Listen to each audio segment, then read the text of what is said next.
Hello, welcome along again to another edition of the ProFit podcast. I'm your host, Paul Campy, along with my co-host, Matt Robinson is here today. How you doing, Paul? You okay, mate? I'm all right, mate. Yeah, I'm really good. We're doing just myself and Matt today, no guest, and we're going to do an episode that we kind of do regularly, but we haven't done one for a bit. So we thought it was worth going through some coaches' questions. So this is going to be few questions that we've been asked over the last 6 weeks or so from our mentee clients, and we thought it'd be worth sharing the answers that we've been going through with them in case anybody else is stuck out there with those. So without any further ado, let's get stuck in. Yeah, so should I get the ball rolling, Paul? Should I go with one of the ones that I've been asked a few times these last few weeks? So let's do it. I've been asked this in a few different ways, but the main question is what to do when someone sort of inquires with you. So they want your help as a PT, but maybe the questioning how you normally work with people, like the questioning the model, the questioning how many times a week they need to see you. Can I not just see you once a month or twice a month? Can I not just have a program? Or maybe they're giving feedback about how you normally run your program, and it starts to make you question yourself a little bit. So that's something that I've had recently from a few newer trainers. And I thought it'd be an interesting one to share because obviously a lot of people are going to experience that at some point. So what do you think of that one first, Paul? Obviously, I know what I thought because I dealt with it at the time. It's an interesting one, that one. So first off, I would initially go back to, does the trainer know exactly what is their market? Who are they trying to target? And what is their package that they want to deliver to serve that market? Because if they don't, that's when they'll start confusing themselves. That's when people will start asking them, oh, would you change this? Would you do it differently? And the trainer starts thinking, maybe I should. So go back to the original, like, what was the plan? Who are you trying to attract? Who are you trying to market to? And what's the model you're going to use to serve that market? So get super clear on that. That being said, it might be that if you've been doing a one-to-one model for a while and this is a new chance to maybe do semi-private or online, that might be something that you're venturing into. It kind of depends how gung-ho the trainer is as well. Like, some people might want to just get stuck into a different way of working with clients and figure it out along the way.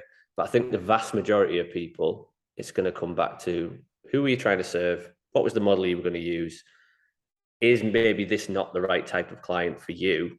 And therefore politely say, it might not work in our system.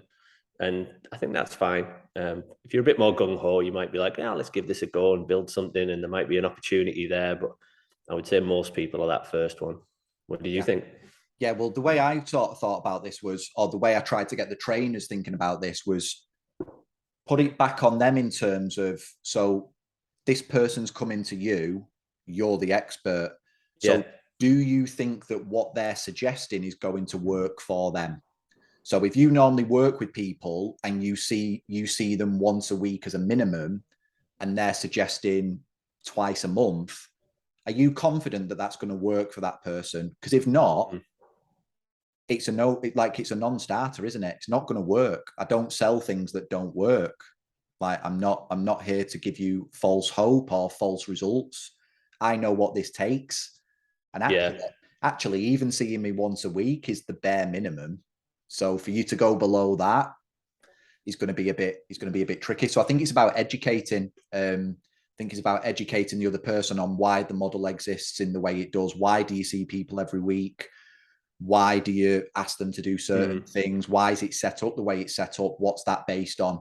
And if you can sort of fill those gaps for the person, they might suddenly say, oh, actually, that makes a lot more sense. Now I can see why you would do it that way. If they're still being a bit tricky about it and they're set on, no, this is how I want to do it, I think I would do what you said, Paul, and just politely decline the client and say, I'll put you in touch with another trainer that will happily work with you in that way. But I think you've got to be clear on, because quite often it's the people that want to pay you the least money that expect the most.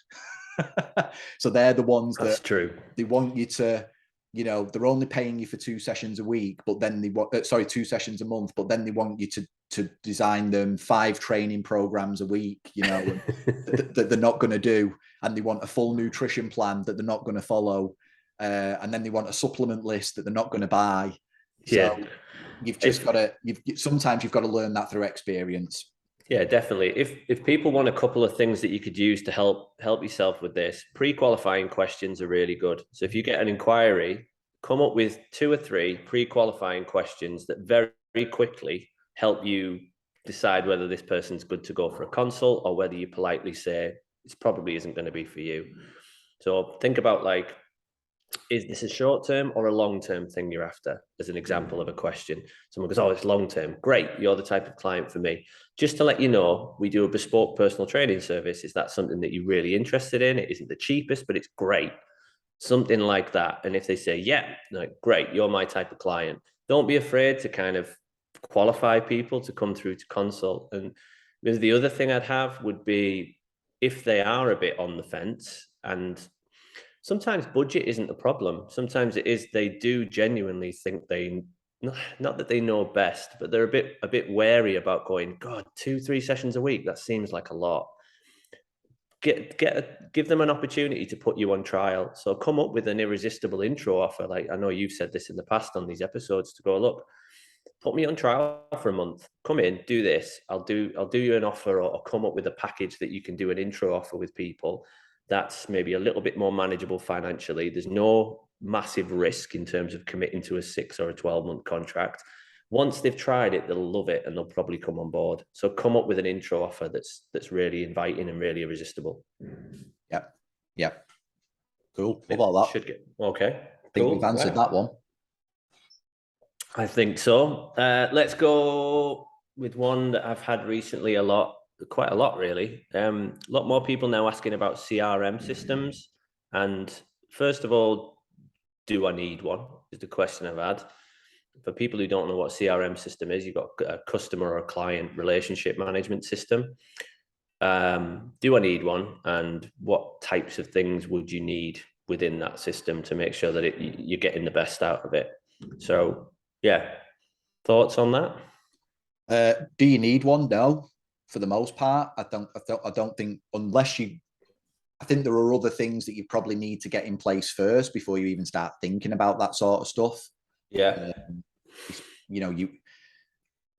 I don't know whether you disagree with this or not, Paul, but I think you would probably have to have a very, very decent number of clients to make something like that pay for itself. Do you know what I mean? You're going to have to be managing a lot of clients for that to become a really useful tool. It's probably not something that's going to be a small investment.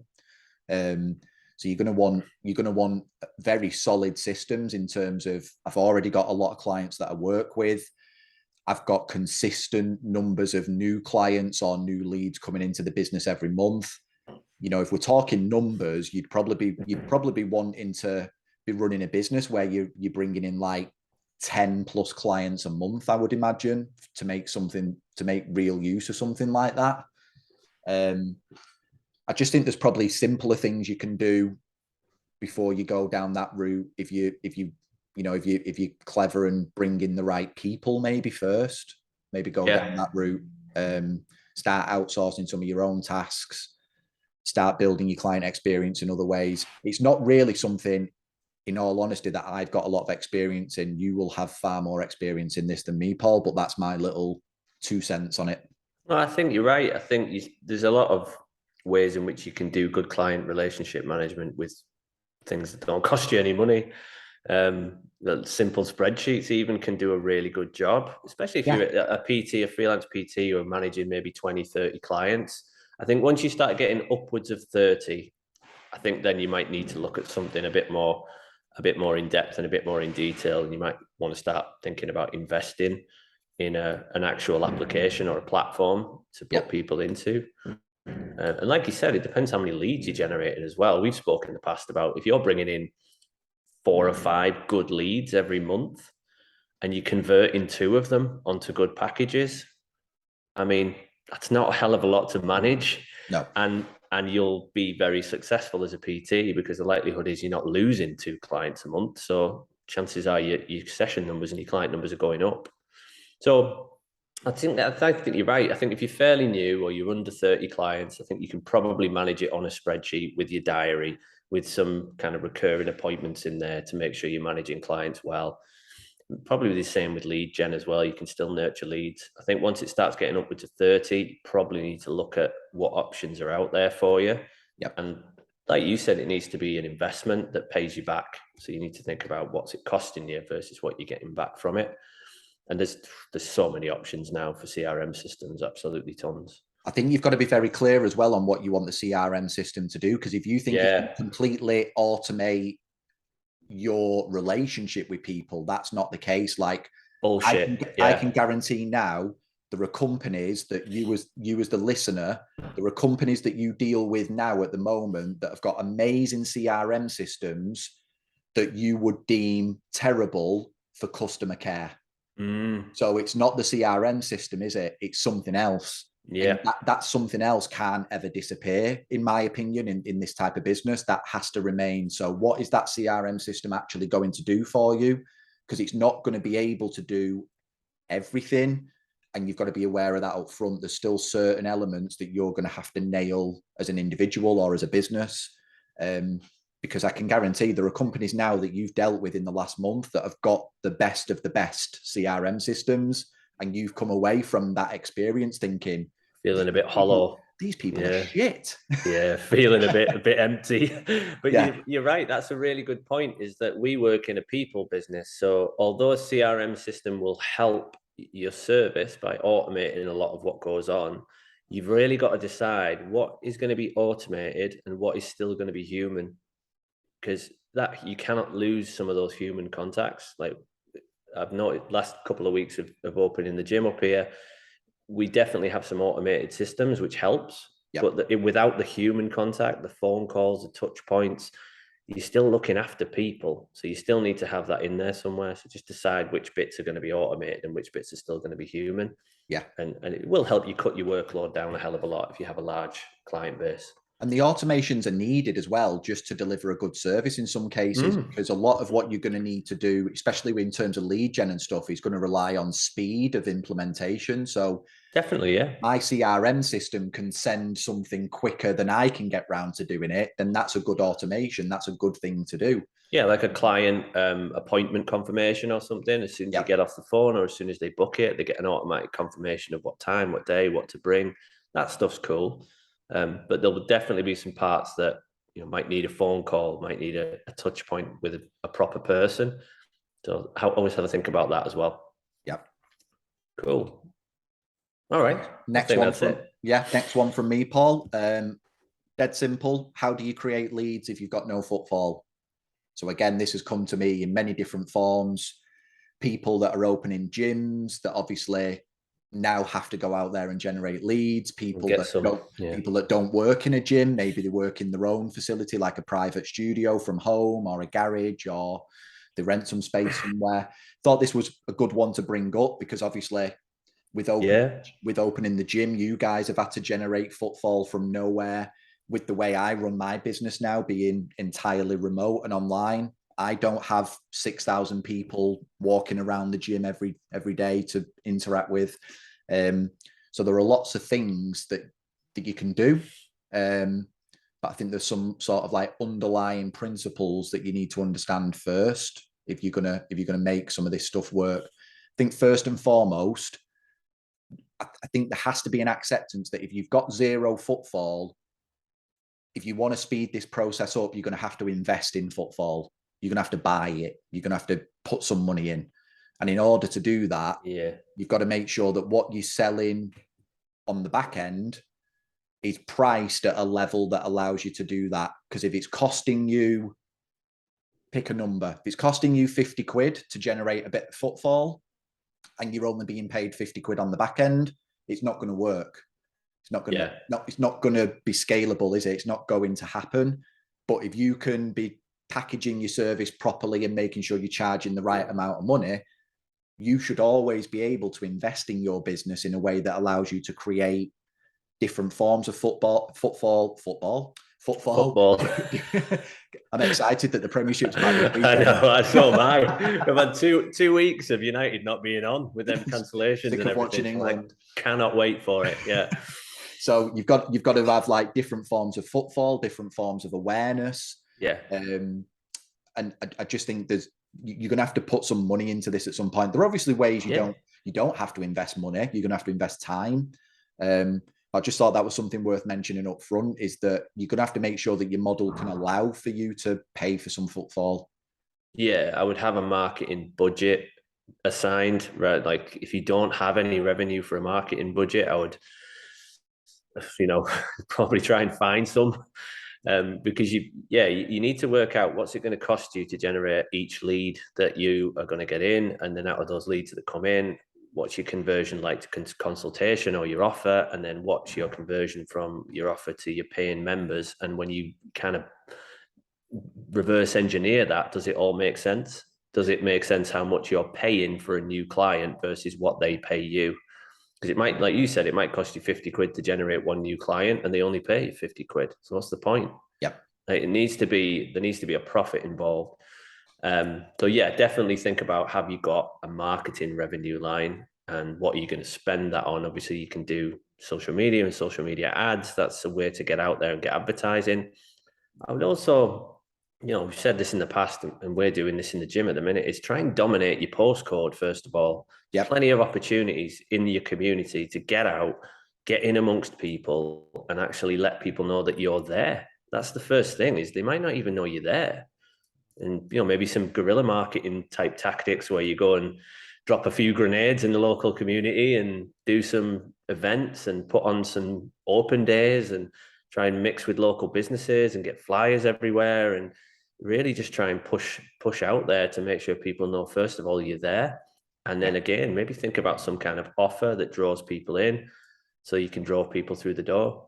Referrals as well, obviously maximize your referrals as much as possible if you've already got current clients, or if you know friends and family in the area. Always tap up anybody you can to get them in and see if there's any friends and family that want to come down. There's lots of ways to do it. As we've said in the past, if you're a newish PT, commercial gyms are always great because they're right in front of you. They're just right in front of you. But if you've not got that footfall, you're going to have to go and generate it. Yeah. So if I was just to list out a few sort of ideas, like online, offline things you can do. Offline, you can do simple things like Paul said, go out, get in your community, get known, get your face out there, offer to do some free talks, maybe see if you can get on some like local podcasts or even like local media. That'd be a great way to do it. Like you probably don't have to pay to do any of that. Can you write an article for the local newspaper, something like that? Like just get in and amongst people, get your clients to do bring a friend, all that type of stuff, put on a sports day, put on a social event, and let anyone come to it and just get your name and that out there. Go and pick your kids up from school in your PT uniform, do whatever you need to do, just get it out there. And then in terms of like your paid stuff, in terms of things that I'm seeing working right now in businesses that I'm working with, like Paul mentioned, Facebook ads, social media ads always works.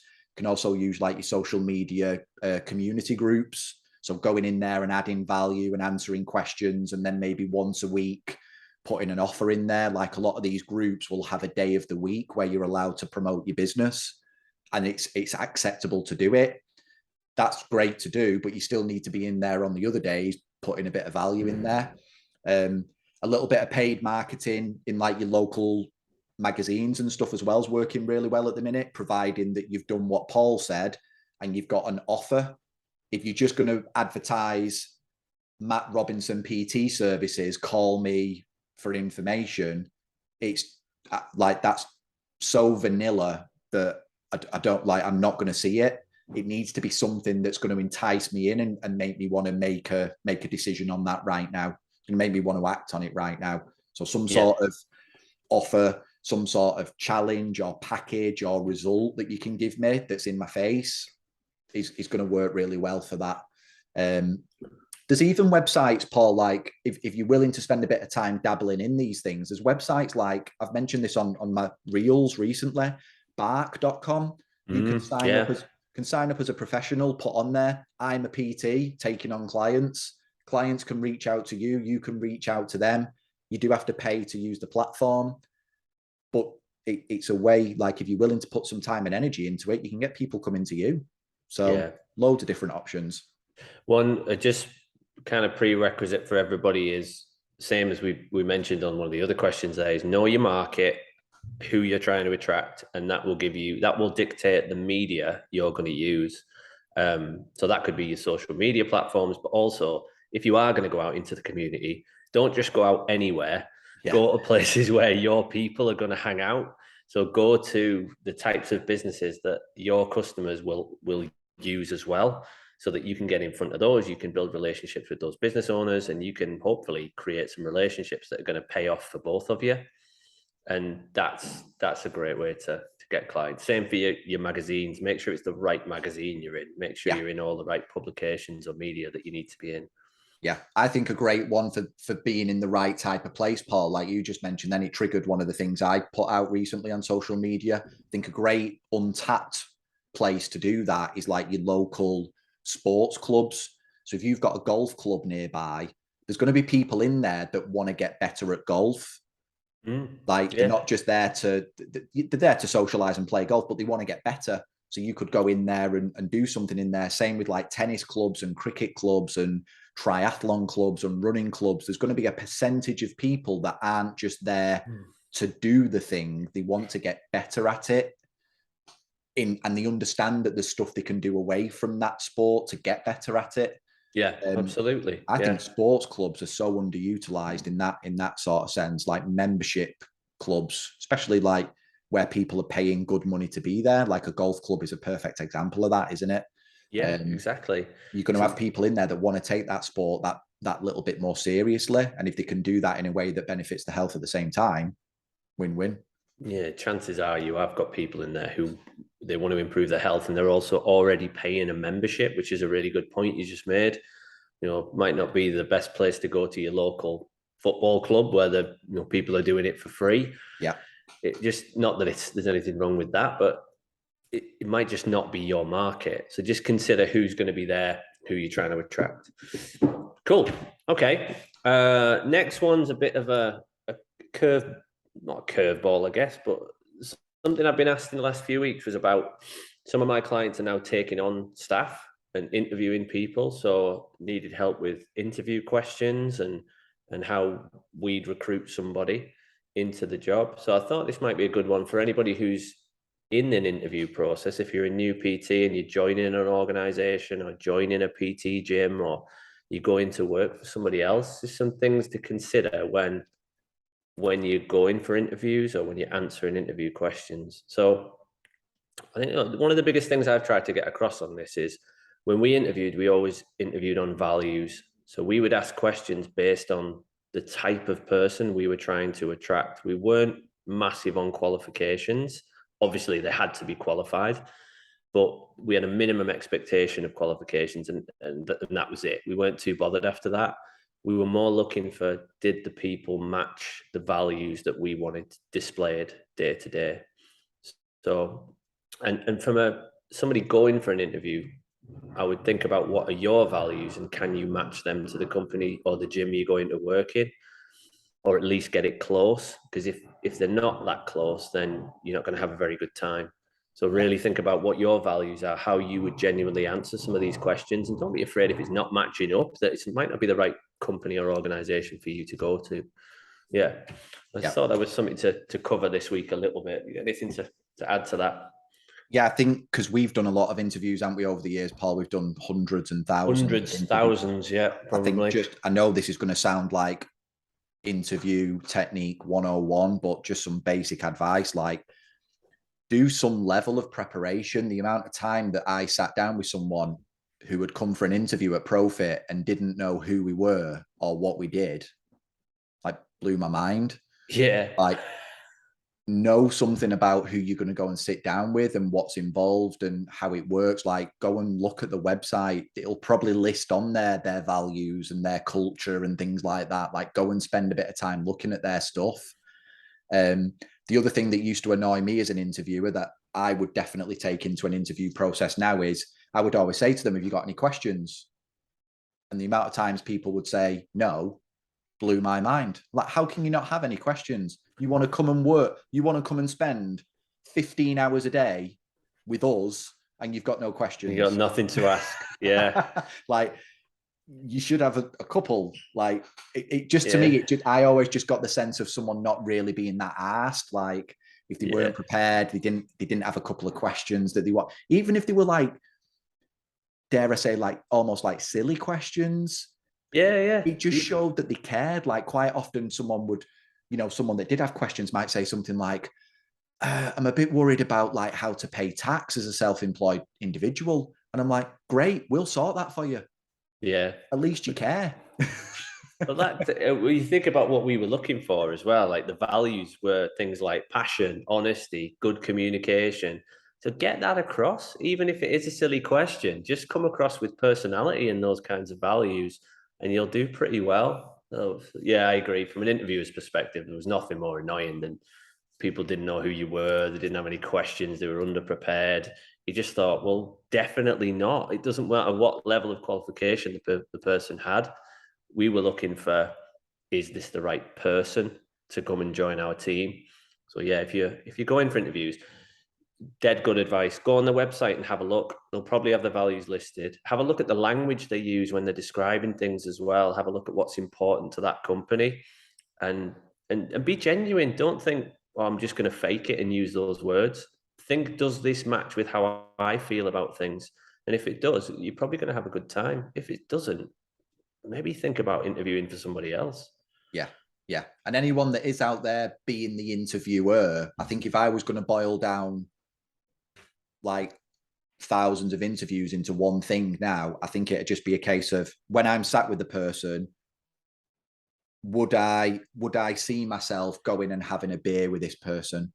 If I would, I reckon they're a pretty decent candidate. I don't, like you said, Paul, I don't really care. Like, as long as they've got the basic qualifications, if there's someone I would be willing to spend time with outside of work and give extra time to, the time I'm going to give them in work is definitely going to get them to where they need to be.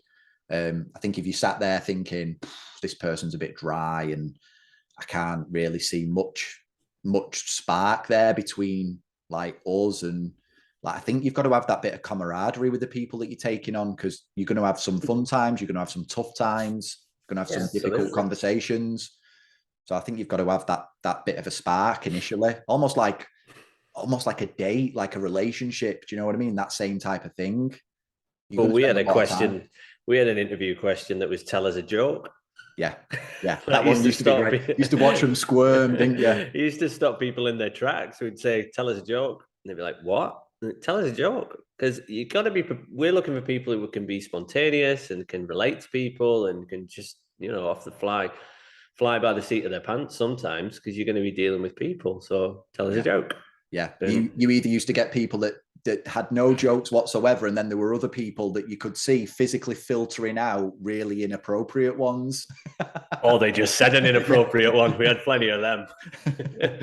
But it was good. It's good to see. So yeah, interviews.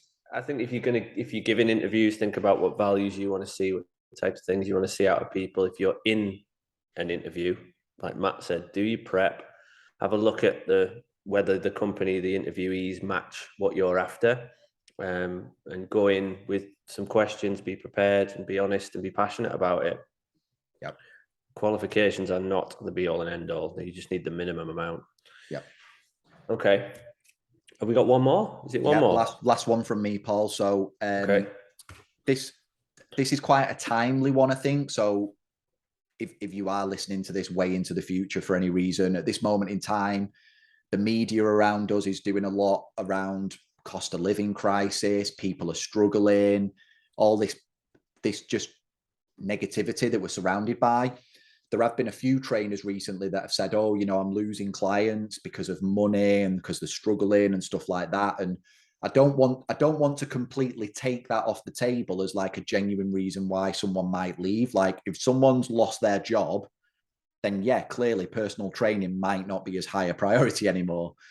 But I don't know about you, Paul, but just for me personally, in my personal experience, both as a business owner and as a mentor, I think 90% of the time it is nothing to do with money at all in terms of why clients leave. So I just wanted to bring up a general question around why clients leave, because I do think we've covered it before at some point, but it was probably a long, long time ago.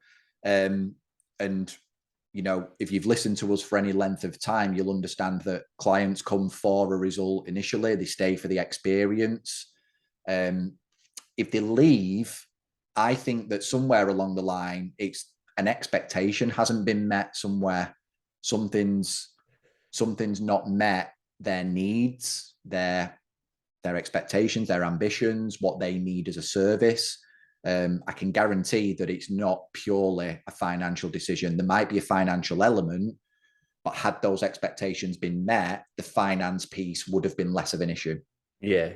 I'd like to see what the statistics are around this now, but we used to have some that most clients leave due to being dissatisfied with some level of the service. Yep. That's what most clients leave for. And like you said, that's not discounting that there are some times when people have difficult situations financially, or maybe they move away, which is less of an issue these days. Maybe they, I think the stat was 1% die. Yeah. Like, you know, some people are just going to move on to the next world. And there's nothing you can do about those reasons. But the truth is, the vast majority leave because they're dissatisfied with the service. And that's the first thing that you need to correct. The world around us is always going to change constantly. I know we, anticipating a recession coming up. This is my second one as a PT. I did the one in 2008 as well. I didn't lose any clients in 2008. And I doubt I'll lose any this time around. Certainly not due to financial, I don't think. But I think you really got to look at the service you're delivering. Do you know, and we've spoke about this in the past, clients evolve the longer they're with you as well. So they don't stay static. Their needs on day one will be very different from their needs on day 351 or 701. It's going to be a big difference in terms of what they're after from the service. So are you still meeting their needs? So think of that. If you're a PT listening to this now, do you really understand what your client wants and needs from you right now? And are you delivering on that? Or are you just doing the same old shit you've always done? Yeah. Yeah. I think the other thing to think about here is that if a client leaves today, that's very unlikely because of something you've done today. It's probably a culmination of things that have been going on for the last 3 to 6 months. Definitely. So you really need to broaden how far you look at what's been going on, because most services and most businesses, if you've got any sort of relationship with the person, you understand that occasionally there might be something a little off, and you're willing to let that slide, aren't you? Because you know that that's not their normal state. Something's going on right now, or they're a little bit stressed at the moment. Like, your clients might understand that there are periods where that happens with you.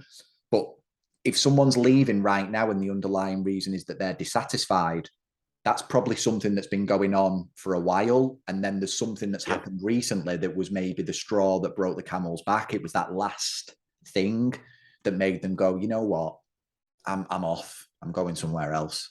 Yeah. So that's you turning up late a few times. That's you not being prepared a few times. That's you cancelling last minute several times. That's you not changing the program when you've promised them to. That's you not giving them the help with the nutrition that you thought, that then leads to them not getting the result they wanted.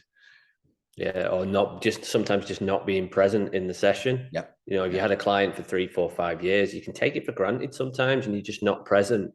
And we've had guests on here talk about be present with the client, be passionate in every moment. They're there for a good time. If they're with you for half an hour or an hour or in a mini group, they're coming for an experience. So make sure you give it to them. And just think about, do you know what your client wants and needs at that moment in time? Because it might not be the same as when they first started. So you can't get around that. There's some tougher financial environments right now. There are some things coming up but if you're doing a good job of serving your clients, they'll talk to you about it as well. That's the other thing to note, is that they won't just disappear. They'll have a conversation with you. If they value your service, they'll say, I'm really struggling at the minute. Is there anything we can do? Can we adjust? Can we, can we tone things down a little bit so that I can just organize myself a bit better and then take it back up? They won't just disappear. They'll talk to you. Yeah, I did a mastermind yesterday for my mentoring clients, and one of the things that we brought up was this potential money situation. And I said to them, look, you're a leader in your business. You've got to lead from the front. And if you can foresee problems, get ahead of them. So every PT listening to this now will have a group of clients that are not going to struggle financially. You just know, based on how they talk about things and how they talk about money or what their job is, you know that they're okay. You're then going to have another small group of clients who money might be something that they pay a bit more consideration to, in terms of it might be a bit tighter for them. PT is a bigger percentage of their outlays than other things. So if you've got clients that start talking to you about, oh, things are tight, struggling a bit, I think as a trainer, you should just step into that and go, talk to me about it. Look, you've mentioned money a few times over the last few weeks. I want to make sure that if we're going to keep pushing you forwards and helping you with your health and fitness, that it's not causing you stress in other places. Is there anything I can do to help with that? Are there any other options we might want to explore? And that might stop you losing a client. Yeah, they might feel, exactly. Don't bury your head in the sand. And they might feel a bit awkward about bringing it up. So it might actually be a bit of relief and a bit of stress relief for them that you've gone, let's talk about it. Let's look at your options. There are options. That's one thing to help your clients with, to go, you might be feeling a bit stuck at the minute with your finances and feeling like it's getting a bit out of control. Let's look at your options and let's see if we can find something that works for you, works for me. There's a win-win, but you can still continue this journey, but you're not going to stress yourself out. Yep. Takes the pressure off them. That might then give you the chance to move people into a different model that you've been thinking about anyway, like semi-private, online. We mentioned right at the start of the episode, Paul, when we said people questioning your model, might give you the chance to go and explore some different things. Yeah, absolutely. Use it as an opportunity. It's not, these difficult times aren't always doom and gloom. They make you adapt in different ways. So go and adapt. Okay. I think we're done today, aren't we? We are, yes. Okay, I hope everybody got some value from that. We'll keep doing these coaches' questions sessions fairly regularly. We've got some other guests and stuff coming up soon. So hope everybody took some good info away from today. And until next week, have a great week, everyone, and we'll see you then. We will do. Yes. See you later, guys.